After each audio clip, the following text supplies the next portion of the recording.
Halloween Horror Nights, Howl O Scream Orlando, who had a better event? Let's find out. Okay.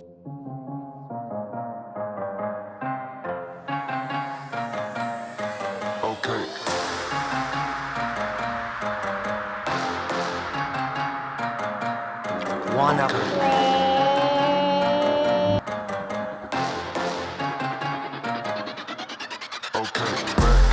On the scene, back out fresh on the scene, back out fresh on the scene, back out fresh on the scene, back out fresh on the scene, back out fresh on the scene, back out fresh on the scene, back out fresh on the scene, best on the team, franchise best on the team, franchise best on the team, franchise best on the team, franchise best on the team, back out fresh on the scene, back out fresh on the scene, back out fresh on the scene.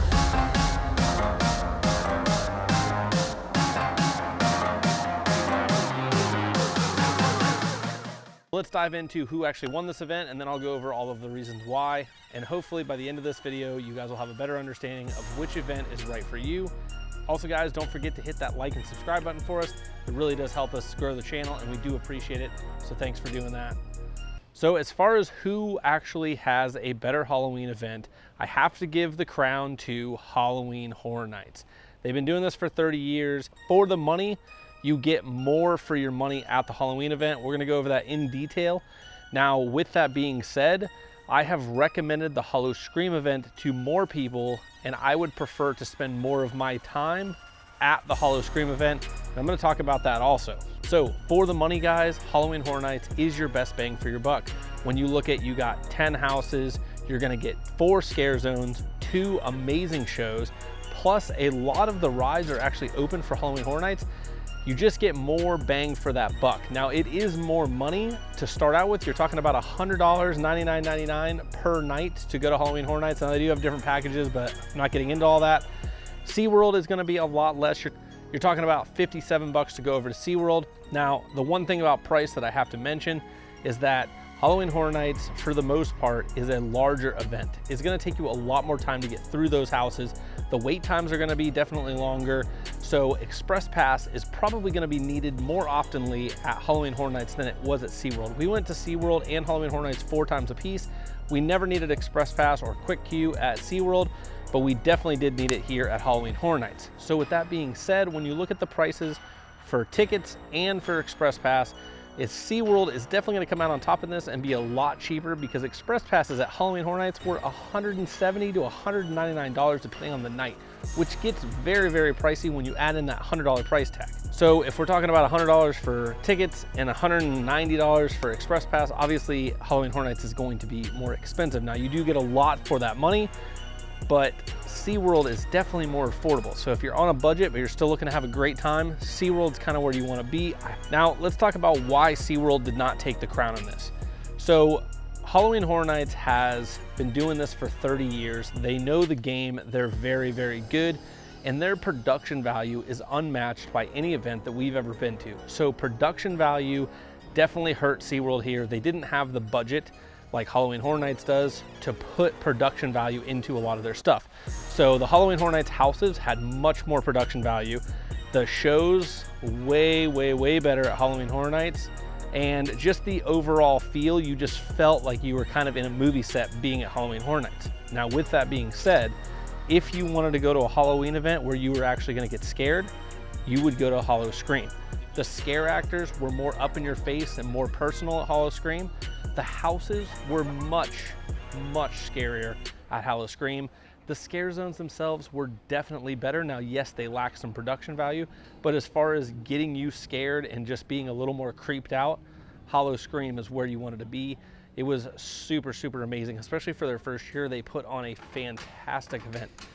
Now, yes, it did lack a little bit out of the explosiveness that Halloween Horror Nights has, and the shows at Halloween Horror Nights will probably never be matched by any event around here. I mean, just the water show itself was incredible. If you guys want to see a more in-depth video on each event, I will leave links down in the descriptions for each of the events. I've done videos on both. They are both great in their own ways. Like I said, Halloween Horror Nights, you definitely get a little bit more for your money, but if you want to go just have a great time and definitely be more scared, you should definitely go to Howl O Scream. Now, Hollow Scream did win in some other categories also, and that is just the overall vibe. So the overall vibe of Halloween Horror Nights was just more fun-like, more party-like. I felt a lot less rushed at that event, and it was just a lot more calm than it was at Halloween Horror Nights. Halloween Horror Nights, if you've ever been, is normally really, really busy, and if you want to hit all of the houses, you always feel rushed. So you're running from house to house to house, like you've got to get through it. And that sometimes makes for a less immersive, less personal experience. Not to say that the event wasn't great, because it was, but with there only being 4 houses and you not being rushed and the lines being much shorter at Hollow Scream, just made for a more enjoyable experience. Hollow Scream also had 4 unique themed bars, and they were awesome. The entertainment at those bars was fantastic, and the overall feel of the bars was just great.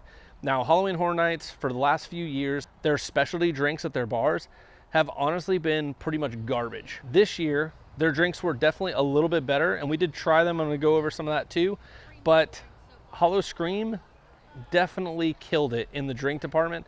Their specialty drinks at the specialty bars were amazing. Now, one place that Hollow Scream fell short big time was food. Halloween Horror Nights had a whole food menu and food booth set up for this event. Hollow Scream, you definitely had a fairly difficult time finding any type of good food at the event. So that was definitely disheartening, especially since they had the Craft Brew Festival going on and they've extended it through the 31st. They could have kept the Craft Brew Festival open during the event and had some amazing foods and definitely bumped up that level a little bit, but just didn't happen. So when you go to a Halloween event, it's not all about being scared. Sometimes you want to hop on some rides, and Halloween Horror Nights won this category also.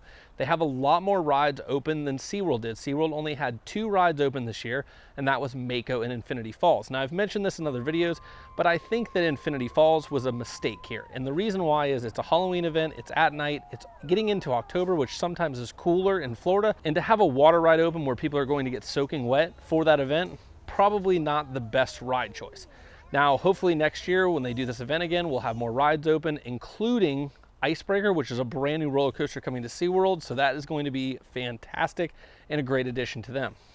Now, the ride list at Halloween Horror Nights that is open is extensive. You're going to have Transformers, Men in Black, The Mummy, Rip Rockin' Roller Coaster, just to name a few. So the rides are extensive at Halloween Horror Nights. There's plenty to do, especially when you're adding that to 10 haunted houses, 4 scare zones, and 2 amazing shows. So if Halloween Horror Nights has better shows, they had more houses, and just better production value, why would I recommend Hollow Scream to more people, and why would I spend more time at Hollow Scream, like I said earlier in the video? So the main reasons why are the overall feel of the event. So the event just felt a little more fun, a little less crazy, a little less hectic to me. And we actually had more fun at Hollow Scream than we did at Halloween Horror Nights. I just felt a lot more crowded and a lot more rushed at Halloween Horror Nights. And I honestly felt like the houses were better at Hollow Scream. They're definitely more scary. You're not in a conga line when you go through the houses, so you're in like your own separate group, and it gets very dark and very scary in those houses when you're all alone. Anyone that's done any of the Halloween Horror Nights houses, like kind of alone, or maybe you were the first group in, will know that the house is definitely better when there's not a bunch of people and you're not just following somebody through a conga line where you can see exactly what's going to be happening. That definitely made SeaWorld's event so much better, and I'm so glad they did this. And they do this at Busch Gardens also, so if you've never experienced any of the Hollow Scream events, I definitely recommend them because the houses are definitely awesome. They also do a fantastic job in the scare zones. The scare actors really make the scare zones here. They're very up in your face and very interactive with you and the guest. It doesn't just feel like you're walking into a movie scene. It's like they are actually there with you, which is really cool. Not to say that they did a bad job at Halloween Horror Nights, it's just different. So if you guys really are into set production value, or if you like some of those big name houses like Beetlejuice, The Haunting of Hill House, stuff like that, Halloween Horror Nights is where you want to be. You're not going to find that stuff at any other place. Nobody's going to do it as well as Universal. So if you're into that kind of stuff, that's where you want to be. Now, if you just want to go to an event, spend not as much money, have a super fun, awesome time, and then go to houses that I feel like were definitely more scary, you definitely want to go check out SeaWorld. So in conclusion, basically what happened here was we got 2 amazing Halloween events, hopefully for the foreseeable future. Now, I think one thing that this is going to do is just make Halloween Horror Nights step up their game a little bit, because they have another event now in town that's kind of competing with them directly. Now, before, Howl O Scream over in Tampa didn't really compete with Halloween Horror Nights because the two events are kind of far apart, 2.5 hours-ish. So now, literally right down the road, there's another haunted event, a major theme park doing a Halloween event. So I think this is going to make Halloween Horror Nights push the envelope a little further in years to come, and I think that's going to be good for everybody. So guys, if you like this video, if you found anything about it helpful, please hit that like button for me. It really does help me out, and consider subscribing to the channel. We have a lot of fun here and we do a lot of really cool videos. So thanks guys, and we will see you guys on the next one.